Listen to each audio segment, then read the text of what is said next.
Patrick Findaro here, co-founder at Visa Franchise and Vetted Biz. Today we have a special guest, Tracy Panase, who was a franchisee of a brand for nearly 15 years and then bought the whole system and is now the franchisor, acting as the CEO and owner of Just Between Friends, also known as JBF. So Tracy, thanks for joining today. My pleasure. Thanks so much for having me, Patrick. So what first attracted you to the Just Between Friends brand and particularly the clothing resale market that now is super hot, but 15 years back was kind of in its early innings? Yeah, so my journey with Just Between Friends began in 2008. And at that time, my own children were 8 and 11. They're now 23 and 26.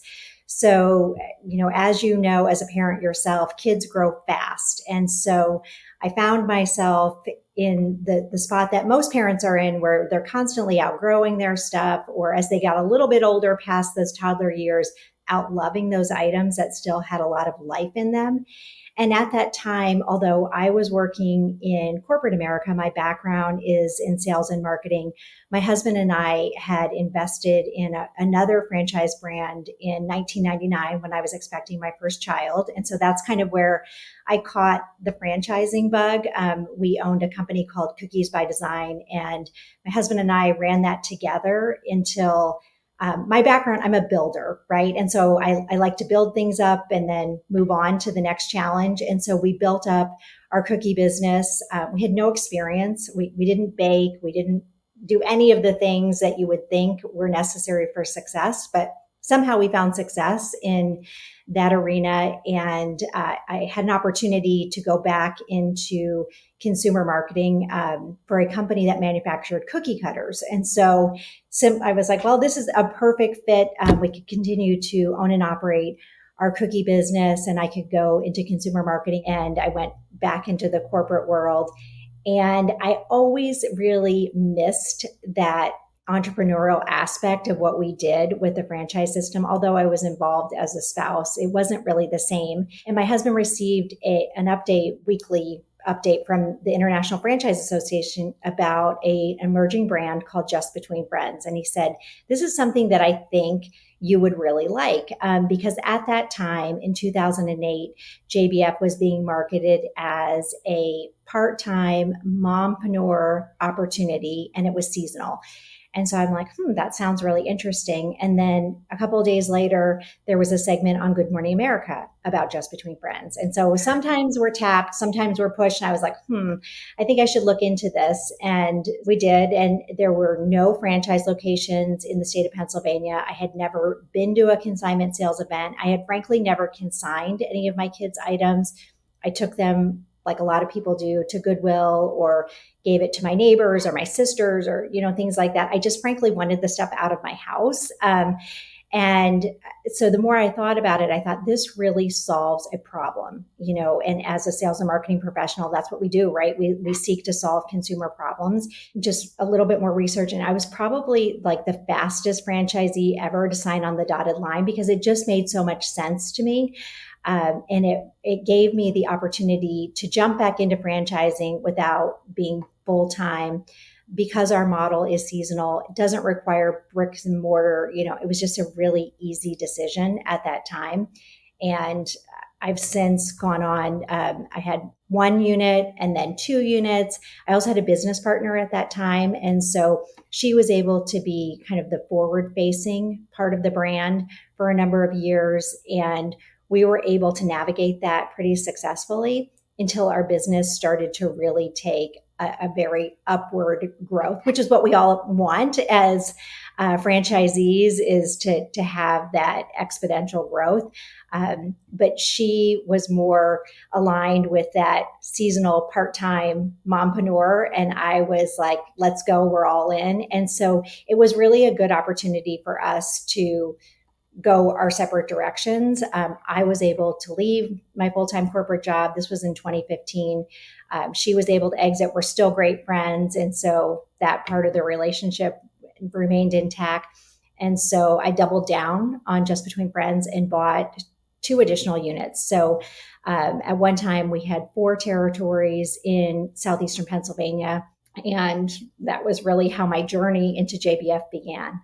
So 2008, you started as a kind of a side hustle, Right. and you had your full time job, and then you're growing the business over a 7 year period. Tell me, I guess, a little bit about just the space and the clothing consignment event space. I don't know so much about it, but studying a little bit prior to our conversation today, it seems like there is that product market fit, and it wouldn't be that difficult to kind of facilitate that connection. Yeah, I mean, what we do just makes so much sense because, as I mentioned, kids grow fast and they're always outgrowing their clothing, their toys, books, games, puzzles, all the things. And when the company was started in 1997, it was just really two moms who had a desire to outfit their children well so that they would be dressed in their Sunday best for church, and they didn't have the resources in order to go to a department store and to buy those things. And Yeah. so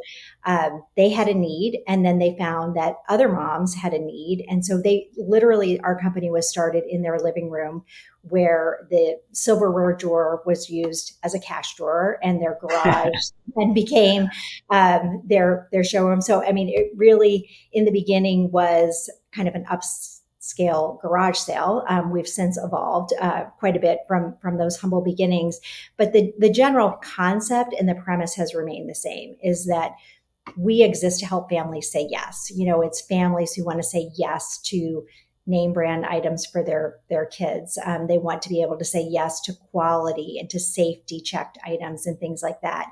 And as a resale market, it's expected to double by 2027. The resale market is expected to hit $350 billion in 2022. Overall, the market was up 28%. We were right in line with that at Just Between Friends. We ended the year up 26%.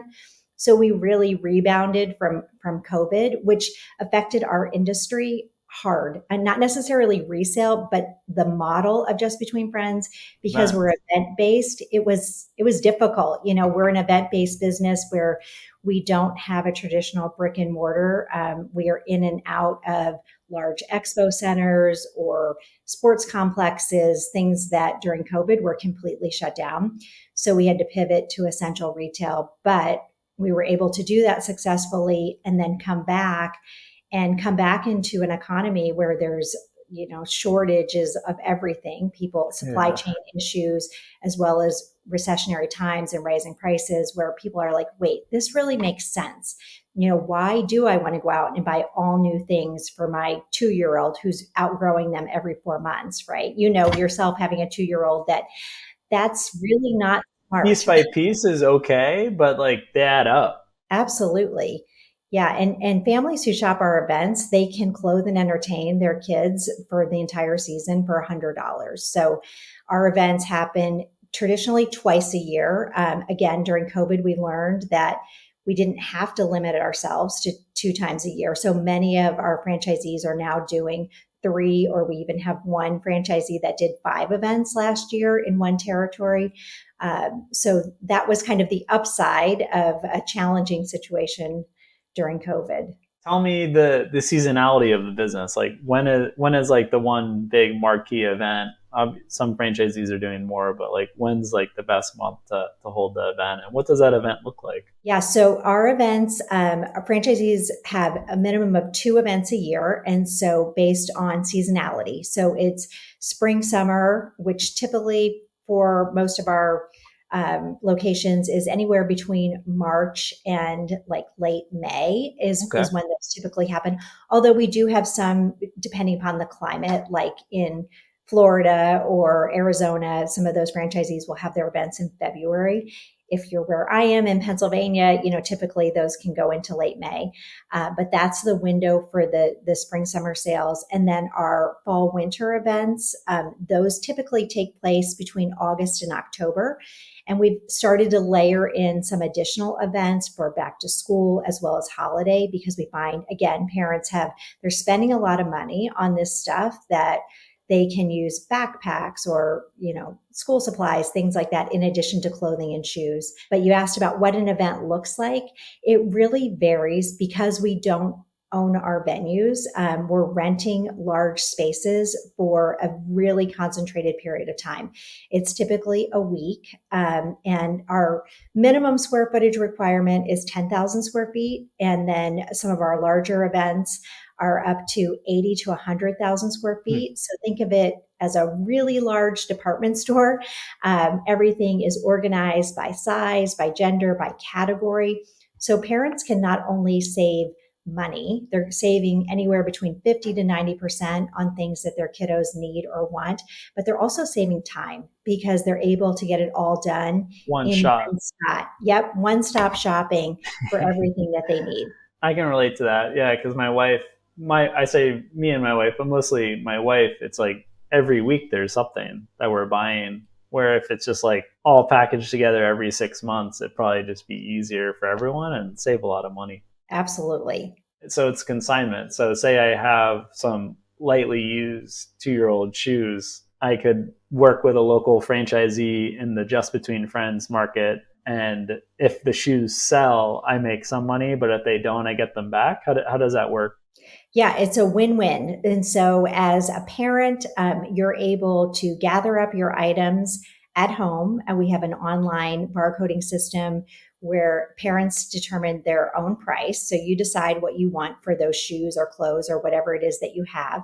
And then drop the items off at our events. So the owner operator is responsible for securing the venue, for staffing the event, for doing all the advertising, marketing, and the logistics of the sale. And as a consigner, you're able to drop those items off and then earn a percentage. So our consigners earn anywhere between 60 and 70% of the items that they sell. So compared to a traditional brick and mortar consignment store, the percentage of payout is much higher because we don't have the overhead expense of a venue year round. As an operator, we also don't have the added expense of inventory. All of our inventory is coming to us from the parents. And so that's also a real benefit of our model. And it really brings people together. It's parents helping parents. And so one parent is done with an item. And so then another parent is able to find value in it. And as a result of that, people working together, over $27 million from Just Between Friends sales last year alone in 2022 stayed in the local community. And so those are parents that are able to then use that money for dance lessons for their kids, or they could go to Disney or pay a mortgage or a car payment. We have all kinds of needs for our parents. And so they're able to, just like they can say yes to clothing and shoes for their kids, they can also say yes to some essential items that they need just to support their family. So I was going to ask, I don't know if you can share, but like you said, 27 million stays in the local area. Like, what's a successful event? Like, how many products move? Like, is it 100K, 50K? Like, what marks kind of success? And I know it's going to depend on the logistic costs, et cetera. Yeah, it really depends on the market. As you mentioned at the beginning, I'm a former franchisee. And so when I was a franchisee, I ran the number one and number two locations in the country. And so that number one location, we brought in for a 1 week sale over 400,000 items. And when I say we, that was not 400,000. That's absurd. that would, yeah, it's a significant amount of inventory that all comes in basically a 12-hour time frame. It's a well-oiled machine. People are bringing their items in and then putting them out on the sales floor, and then we open up to the public for 5 days, and then we're gone. So they're, it's like little ants, like running through the building to put everything in and out. So it's really a sight to see and to watch. But of those 300,000 to 400,000 items, we'll sell anywhere from 80 to 90% of them during the course of the sale, because people know in our local communities, there's a great sense of urgency. Like, if you don't get to the Just Between Friends sale during this window of time, you miss out on that opportunity. There's just a lot of anticipation about the events, and it really creates the culture. That's the secret sauce with Just Between Friends, is that it's those parents helping parents, and we're the bridge. We have sellers who have things they no longer need. We have shoppers who want to buy things, and we just bring them together in a way that's really organized and it's fun. It's, people really enjoy participating in the sales. Do you have any locations in South Florida? We do have a few locations in South Florida. We have Greater Palm Beach. We're just about to sell South Broward. So, Okay, that's not uh, so far from me. It's like yeah, 40. Yeah, I'll definitely have to check it out. Keep me posted. for sure, for sure. And how does it work in terms of like the software? Because managing 400,000 products moving in a 5 day period, like I imagine without like proper software, and you mentioned some of the processes, like it just becomes like a nightmare. Well, I think that's one of the benefits, obviously, of being a part of a franchise system is that we have a proprietary technology system. So it's really easy for our consigners to be able to just gather up their items and load them into an online system. So it's web based where they can enter in their items, decide the price, and then print out their tags. Everything has a barcode. So there's inventory tracking throughout the event. They're able to go online, see what sold, see what didn't sell. And it's really satisfying and rewarding when you're sitting at home and you're seeing all your items and you're making money. People will say it's similar to like checking the lottery to see what sold that particular day. We are, I think, probably a lot of the brands that you talk to and franchisees, technology, it's a huge part of our business. We are a technology company in many ways, and we have to make our systems easy because our demographic, these are busy moms and dads who are raising children, and this is just one more thing for them to do. So we certainly need to make it as user friendly as possible. We're in the middle of a huge technology upgrade right now, which is slowly rolling out, not as fast as we would like, but I think It's that always like that. yeah, it's always like that, right? But we're getting there. And so the goal is to make it as easy as possible so that parents can find new life for their items and also not only do well for their pocketbook, but do well for the planet. We want to keep those items out of landfills. And that's been a big message in our marketing in general is just sustainability. An average event, that 300,000 items that I mentioned, that's an extreme. That's the largest event in the country. But on average, we rehome over 20,000 items at each sale, keeping them out of landfills. And so that messaging particularly resonates right now with, the millennial moms and all the folks who recognize that there is a better way to clothe and entertain their children. And saying local, like what happens at Goodwill? Like they collect your clothes, and I imagine like it goes like across the country or even to another country. Like I can't imagine like, well, maybe some is sold at like one of their local stores, but the excess inventory, I could just imagine like a big waste of gas. Right. And that's another component because at the conclusion of the event, for as much as we sell, there's still a lot of items that are unsold at the conclusion of the event. So our sellers have the option of picking up those items and again, being Better luck next year. right, right. They do have the opportunity. They can sell at any Just Between Friends throughout the country without having to retag those items. That's Like all nice. the work is essentially done. Or they have an option of donating. And so in 2022, we donated over $7 million of in-kind donations to local charities that support women and families and a lot of foster children, over 200 charity partners our franchisees Incredible. have throughout the country. And so again, that's keeping those donations out of landfills as well. And they are in our local communities. So they have to benefit a local charity.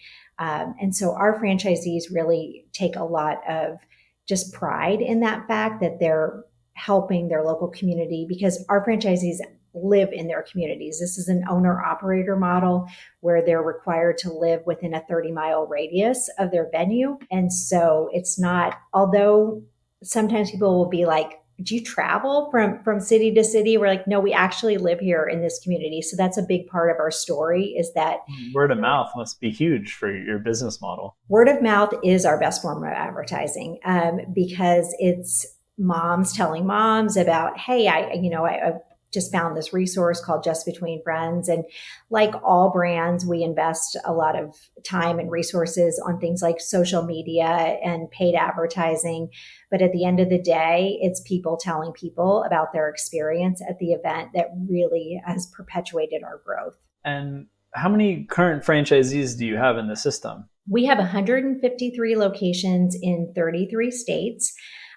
We are only at this time domestic locations, but we have a pretty measured approach to growth. One of the things that makes our growth, I think, a little slower than other brands is that venue size. We need to have access to, our franchisees rather need to have access to a 10,000 square foot venue as a minimum, because that's what we found for them to have the success that they need to have.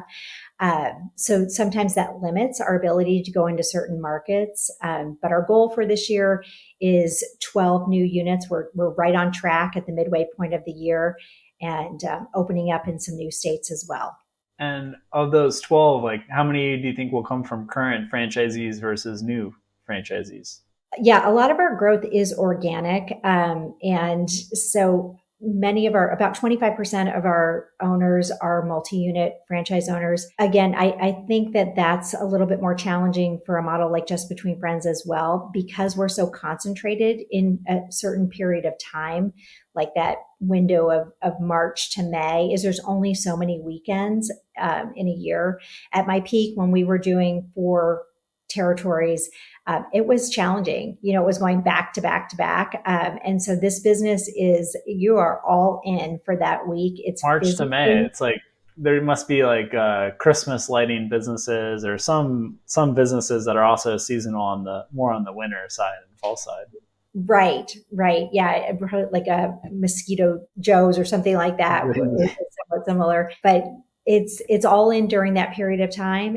But then you have the benefit of having the off season to be able to plan and to set your own schedule. And that, I think, is particularly appealing to our avatar, which is, in most cases, it's a female who has stepped out of the workplace from a corporate job to stay home with children for a certain period of time, not exclusively, but about 98% of our owners are female, but want more and have the capacity to do more. And so this model really enables them to have that flexibility where they can continue to use their skills and their talents in a way that really benefits their community, provides income and resources for their family, but they're also able to be present for their children. And so that's what we found to be is kind of the sweet spot with our franchisees. And what's the startup cost look like for one location? For one location, we estimate in our FTD that the initial investment is between $60,000 and $90,000. So it is on the lower end of a lot of franchise businesses. Because of the model not having a permanent lease location, we don't own our own inventory. And although we do need a lot of employees during the week of the sale, for the most part, our franchisees are solopreneurs and then have just a limited staff, like admin and things like that during the off season. And how are they sourcing that staff for the week of the event? Is there like a staffing agency, or is that also word of mouth? A lot of it is word of mouth, and a lot of it is the sellers. So the sellers themselves will help at the sale in order to either earn an extra commission on the items they sell, or is this, again, a part-time seasonal opportunity where they can earn, a paycheck for working at the sale. A lot of our sellers also have an added benefit of being able to shop early. That's a huge perk, so that they can get dibs on the best stuff. So I would say, most of the help that we have is really coming from our existing base of shoppers and sellers. Although I have in my franchisee career, we've used staffing agencies, friends, family, because it really requires a small army to get it all done, to move in and out of that venue as quickly as possible. So Tracy, as we mentioned earlier, or as you mentioned, I should say, earlier in our conversation, the resale market's going to grow, what was that, 100% till 2027? So it's going to double? Yeah, it's expected to grow by by 2027 to a $350 billion industry. So you've clearly ridden that wave. What other initiatives, since you took over the business, have you implemented, or are you excited to implement to further grow the business beyond just the industry trends? Well, I would say since I bought the company is we've really doubled down on what we do well, which is culture. And so we took the opportunity in January. I bought the company in December of 2022, and we have an annual conference in January of 2023. And so that was really our opportunity to just clarify our vision, mission, and core values. We run on traction. So we're operating under EOS, which is a perfect framework for a small business like ours. We just really looked at, what is it that makes franchisees successful, and identified 5 principles. And so through all of our training, our education, we've really just doubled down on those things. This is a simple business concept. It's, again, we have kids that are growing. We have parents who have stuff. We have people who want to buy it. And how do we bring those groups together?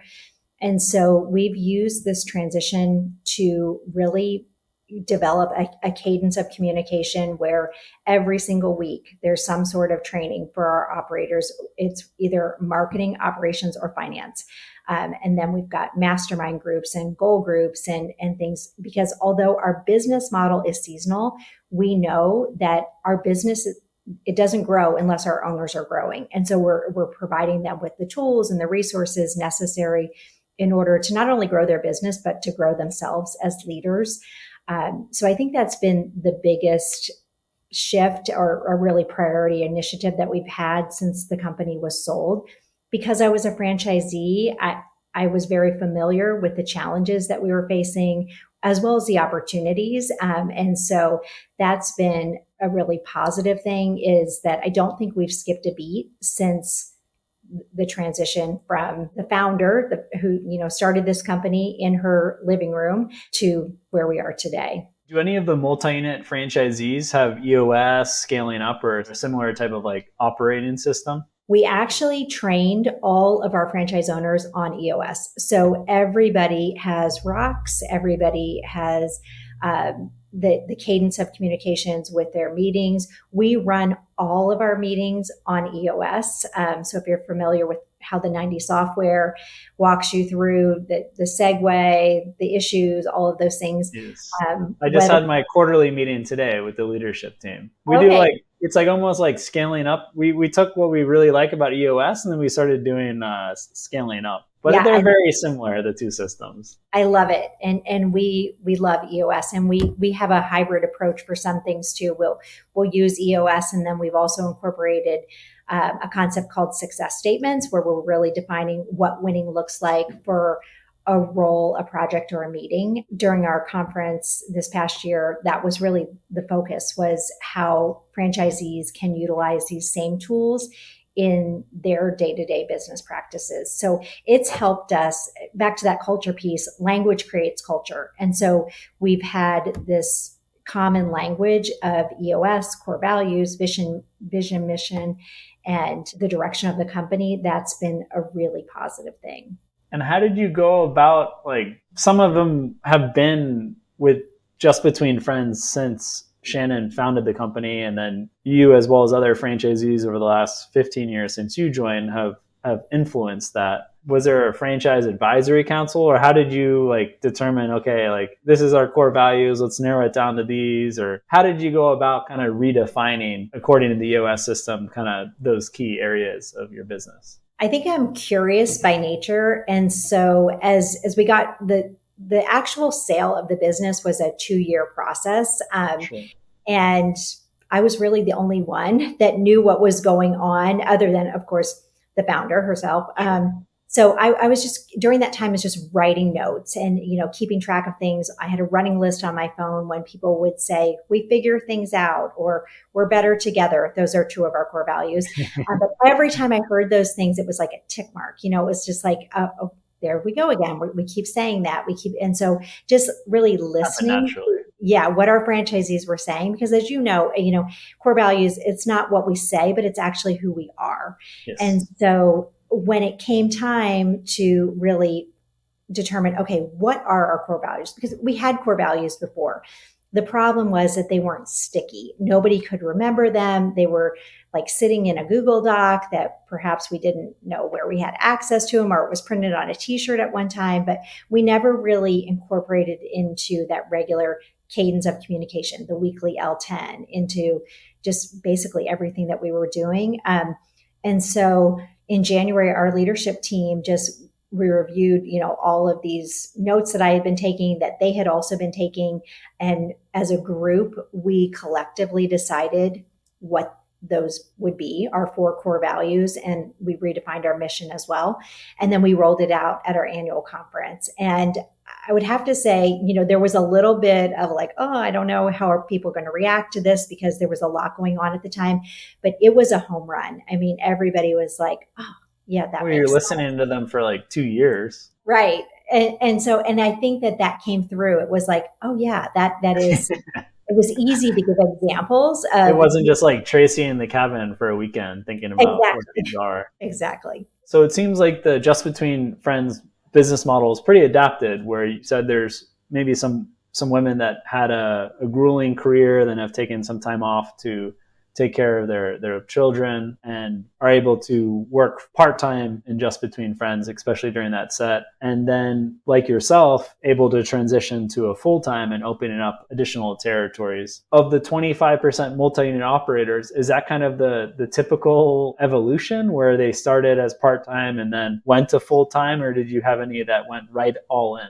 We've had both. I think it's more typical that an owner will buy one territory, and then as that kind of grows and explodes, they buy another territory. But we are really at this point changing our avatar, because what we know to be true is that for full-time results, it does require full-time commitment.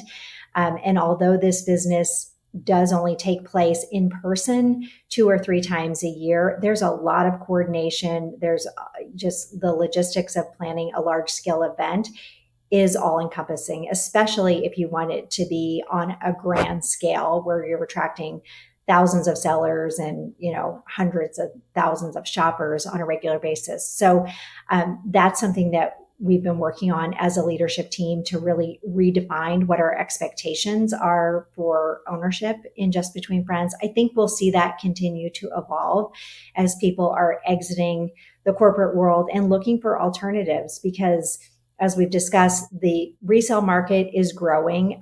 This is a great concept. I mean, I believe in the concept so much that I bought the company, that I just think that we will see more and more of the multi-unit owners and people learning how to scale their business, because it's possible. That's what I found in my business. I worked with a group of owners before I bought the company. I worked with 28 owners just doing consulting on, okay, if you want to grow your business in this way, this is what I know to be true. And so I did that for 4 years. And that also gave some proof of concept as to these are the tools, these are the strategies that we need to employ throughout the entire system if we want to grow. And so far, that's working out. It sounds like it. And I really look forward to following your continued success. And just as a conclusion, any thoughts for prospective franchisees, someone that has a corporate job that might want to be getting into entrepreneurship? Any tips for them? I think the biggest tip is just to raise your hand. I think so often, especially as women, we're led maybe down a more traditional path. I was the oldest of 3 girls, and I saw my dad work in a very corporate environment for 40 years. We moved 13 times before I graduated from high school, because he was with the same company, but we were always, that was the path. That was, if you wanted to be promoted, you had to go where the next opportunity was. And I think one of the things, particularly my husband and I being in business together, we support each other well in that aspect of, you just have to go for it. And you don't always have all the answers.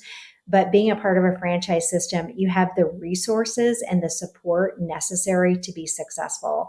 And so I think I found through my own experience is that if you don't raise your hand, someone else may. And that's what I found myself in buying the company. Is I was watching the way the company was growing and really the excitement and the energy of our owners. And so, I just said to the founder, if you're ever interested in selling your business, I'd be interested in talking to you. And not until we were about a year into the process did she tell me that a mentor of hers recommended that at all times you need to have 3 people in your back pocket who you would sell the company to. Wow.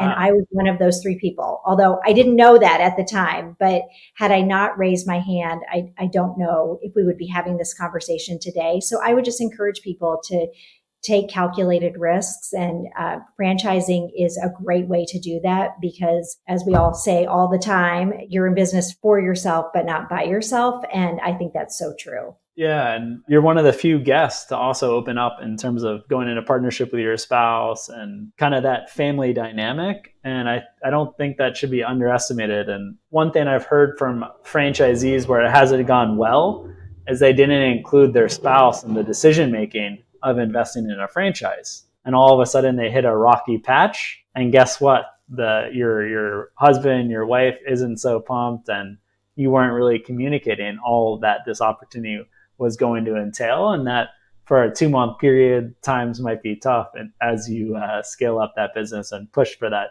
big event, such as with JBF. Yeah, in this business, it is absolutely critical that you have a strong support system, whether that's a spouse or a family member, because so many of our owners are also parents, to be able to continue to provide well for the children when, you're all in at your event. My husband and I have always had that relationship starting back to our days at Cookies by Design. We've always worked with each other and for each other. And kind of an ironic part of this story is he's now the franchisee. So when I bought the company, I had to divest of my franchise locations. And so we sold 2 of them. And then the 2 top performing in the company, he now owns them. So he's one of our few male owners. And so he's learning, just as I'm learning to be the franchisor, he's learning to be the franchisee with Just Between Friends. And that is going well. We have a lot of interesting dinner conversations and a lot of things that he's learning around. And he also gives me great feedback. And so I take that, as I do all of the feedback, and try to incorporate that. But so far, that's been working out really well. You're one of only 5 stories I've heard of where the franchisee buys the franchise system, and it's got to be the only one in the globe where there's a husband and wife franchisor or franchisee.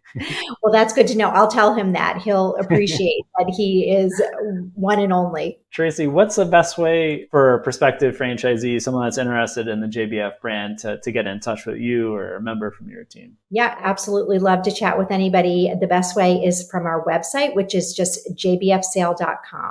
So there you have the website. Anyone that's interested. Tracy, thanks again for joining us. My pleasure. Thanks so much for having me, Patrick.